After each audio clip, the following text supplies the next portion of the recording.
వీరమ్మ. వీరమ్మ తల్లికి ఒక మేనత్త ఉంది. అంటే వీరమ్మ తల్లి తండ్రి పరశురామయ్య గారికి సొంత చెల్లెలన్నమాట. తాను ఉయ్యూరులోని పారిపూడి చలమయ్య అనే వ్యక్తికి ఇచ్చి వివాహం చేశారు. ఆమెకి 2 కుమారులు. మొదటి కుమారుడి పేరు పారిపూడి చింతయ్య, రెండో కుమారుడి పేరు పారిపూడి భోగయ్య. అనుకోకుండా ఒకరోజు వీరమ్మ మేనత్త గారు వీరమ్మని చూసి, వీరమ్మ నడుచుకునే పద్ధతులను అలవాట్లను చూసి వెంటనే తన అన్నయ్య దగ్గరికి వెళ్ళి, అన్నయ్య నాకు ఒక మాట ఇస్తావా అని అడుగుతుంది. అప్పుడు సరే అడుగమ్మా అని అనగా, అప్పుడు నీ కూతురు వీరమ్మని నా మొదటి కుమారుడు పారిపూడి చింతయ్యకిచ్చి పెళ్లి చేద్దాం, నాకు వీరమ్మ బాగా నచ్చిందని తన అన్నని అడుగుతుంది. అప్పుడు పరశురామయ్య గారు సరే అమ్మ అలాగే చేద్దామని చెప్పి వీరమ్మ తల్లికి పారిపూడి చింతయ్యకి పెదకడెం గ్రామంలోనే పెళ్లి చేస్తారు. అత్తవారింట్లో అందరి అభిమానాన్ని పొందింది వీరమ్మ.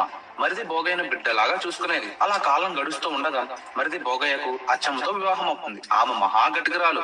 ఆమెకి వీరమ్మంటే అసలు నచ్చేదే కాదు. ఎందుకంటే వీరమ్మను అందరూ మెచ్చుకుంటున్నారు అని. అప్పుడు వీరమ్మ తన మంచి మాటలతో అచ్చమ్మ